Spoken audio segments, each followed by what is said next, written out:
good answer. We should always feel good when we congregate amongst one another. We should always. Because no one else in the world is going to feel good when they're around us but us.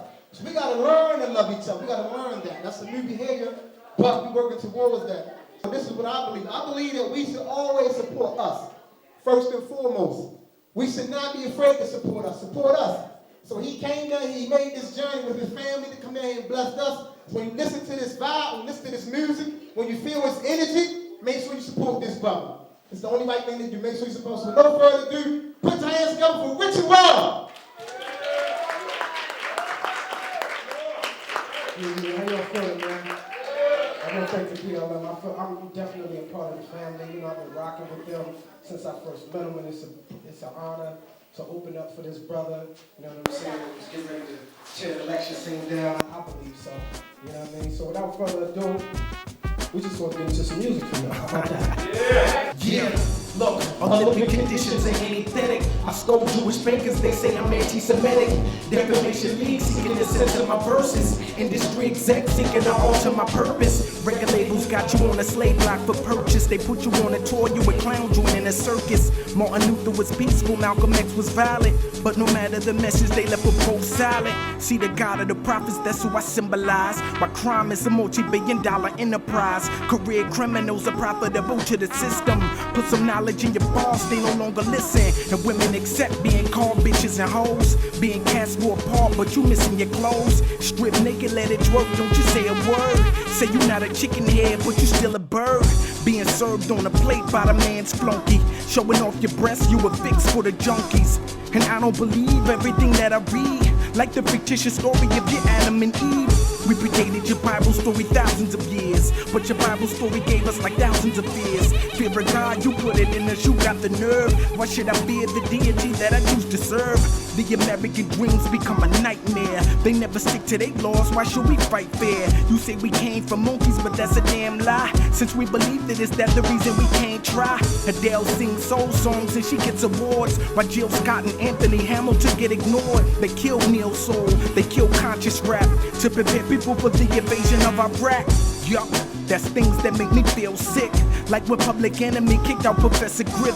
I yell Alhamdulillah, but no, I'm not Islamic. But no doubt I bust a shot for Khalid Muhammad, who was murdered for being so unapologetic. With no conspiracy, the CIA probably did it. The CIA killed Malcolm King and Bob Marley, Peter Tosh, Fred Hampton, and Marcus Garvey. We just party and drink without a thought about it. Stop using the excuse you weren't taught about it. Disrespecting the ones that really thought about it. We in the same conditions that really thought about it. Marvin's Group, ladies and gentlemen. Yeah, let it ride.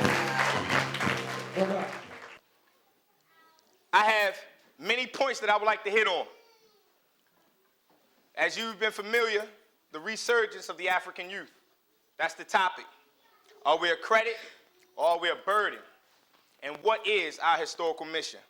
I hope to fulfill that tonight. I hope that I give something to you all that when you leave out of here, your spirits are resonated, you feel well, and you know that your future is in good hands. First thing I want to talk about is a reality check, because I think we all need that. I think a lot of times we don't know what it is that's really going on. So I'm going to talk about the past youth. I'm going to name some names. You may be familiar with them. Ruby Bridges, Little Rock 9, Emmett Till, 4 little girls in the church. I can't remember all their names at this present moment, but they're saints to me. Young Martin Luther King, young Malcolm X, Huey P. Newton, Aldrich Cleaver, and the man that I have on my shirt tonight, Bobby Hutton, born 1951, died 1968. 17, was a part of a movement to change the conditions that we found ourselves in. Fred Hampton, 21. I don't mention these people to throw out names, but I'm trying to get you to see something. That the youth of the past knew what they were supposed to be doing. See, whenever you see those marches and them dogs biting on people, that's youth. The one sitting at the counters, the one that was bucking the system was the youth. They were no longer complacent. They didn't sit down and accept the situations that they were in. Now we see there's a major dilemma with the youth of today? What changed? What happened? You don't think that they changed the agenda upon you? That's why we are in the situations we find ourselves in. That's why youth incarceration is at a high rate. Because at some point, they get mad and they get fed up. And they resort to illegal means. And the system upon what they created knew that from the beginning. They knew that. That's the design. Don't think that this thing is not still moving. It's moving. It's efficient. What we find ourselves to be in. That's why the youth need a reality check. We need to know what it really is. Once you know what it really is, you deal with it better. You understand it better. You approach it from the means of knowing you have a strategy and a plan now. That's why, the health is at an all-time low. We leaving at 40 now. We leaving at 36. And I ain't talking about from gunshots. I'm talking about from cancer, depression, sugar diabetes.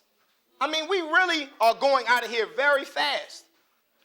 Because the kind of way that we're trying to live, think about it. You working overtime, you busting your hump, and you eating top ramen.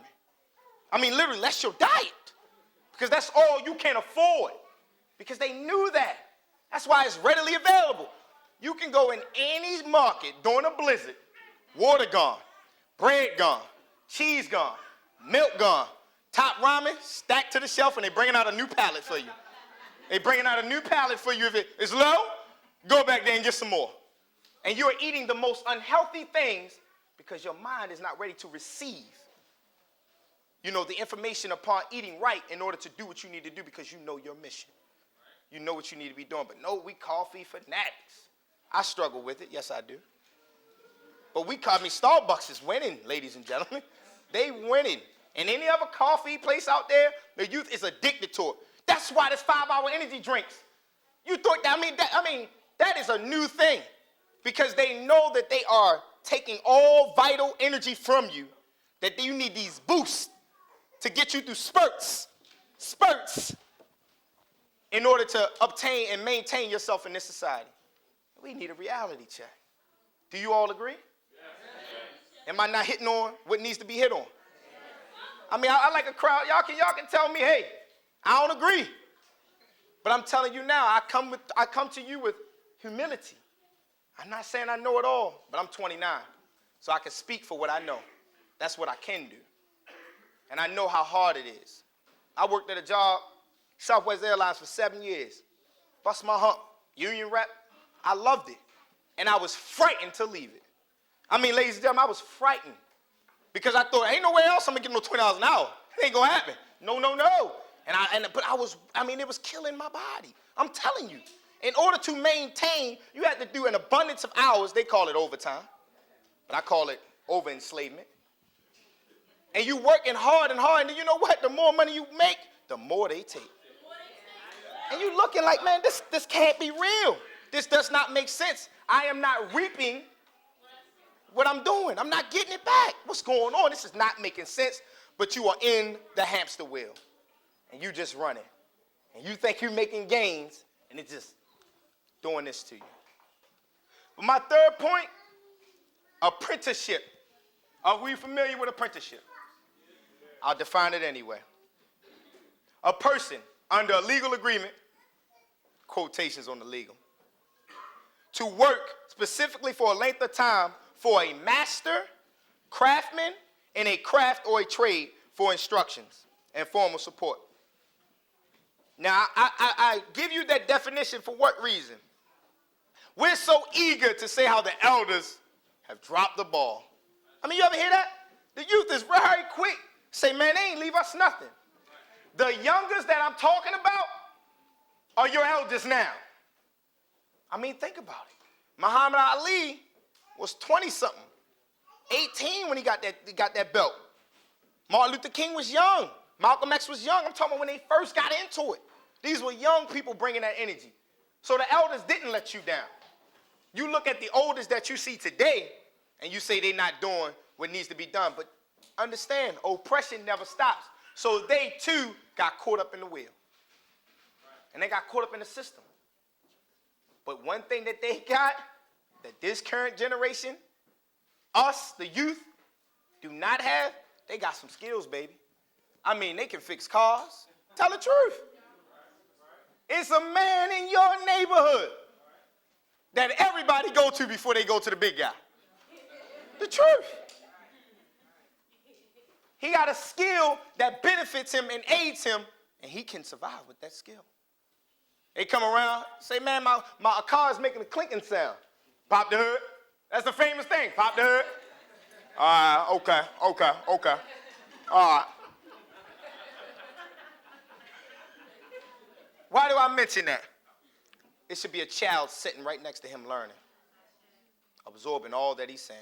Now listen here. Now I'm not a fool when I say that. Yeah, he like to have his double deucer still. You know, that's how he like to get paid sometimes. Boy, give me some Thunderbird. I'm gonna go ahead and hook this car up.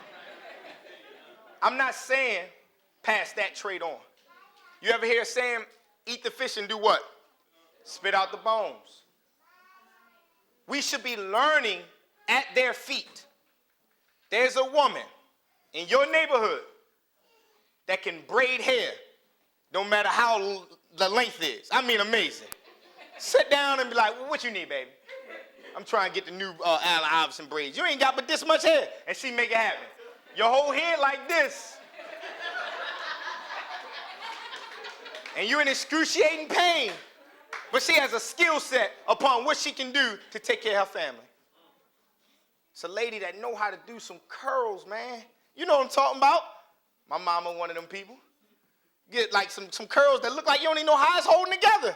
You say, oh, no, these are my good curls. I got this. And do something. It's a lady that know how to cook that everybody want to eat at her house. And I'm talking about really cook, ladies and gentlemen. I'm not talking about pop it in the oven and it's already made up for you, and then when you eat it, it's bland and you mad. You ain't put no flavor to it. You didn't put nothing into it, but you mad when you warm it up and you popping it in the microwave. It's a lady that know how to go into a store and say, that's not right. That's not ready. These are the skill sets that the elders still have to this day that is starting to make a big gap. I mean, a major gap. You ask us, what can we do? And we like, oh, I'm a Wikipedia. I'm going to go to Google. And I'm going to try to see what they've laid out for me. And I'm going to try to follow that step by step. And you wonder why. You're disposable. Now, what I mean when I say disposable? See, you went to their schools and their colleges, and you got the same education they got, he got, she got. What makes you unique? Nothing. At some point, they can just fire you and get somebody that has the similar credentials and bring them right on in. Because there's no apprenticeship. You want to frown on the elders because you think that the hard struggle that you are in is supposed to go. Well, let me inform you of something right now, all the youth. The struggle will continue forever. Forever. You will never, ever arrive. So don't even get it in your head. Not at least next 300 years. I mean, you've been in this situation for thousands of years. If you think it can change in 10 years, matching with 1,000 years, then your arithmetic is completely off, and we need to sit down and talk about some things. We got to talk about some things. Acknowledging that we are youth now, but we will be oldest later. Make your splash in the pool, ladies and gentlemen. Make your splash in the pool of life. Because when you're gone, like I said about my grandfather, you're gone. Make it matter. Make it mean something. This young man, 17, but I can speak about him right now. He had to be doing something exceptional, or part of something exceptional. I thank you for your time. I honor everybody that stayed here. I appreciate you. I love you. Hotel.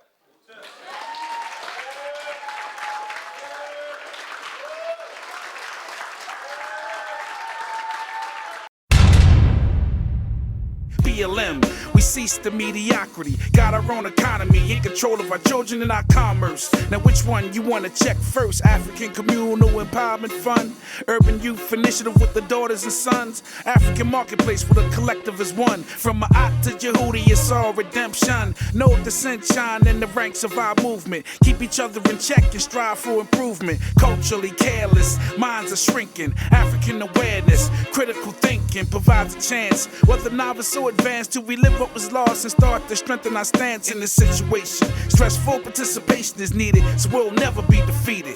PLM, strengthen our stance so the village will advance and strive to our oppressor is deleted. PLM, mold the minds that soon to be enshrined with ancestral divine that is needed. PLM. We be the epitome of where study meets practice.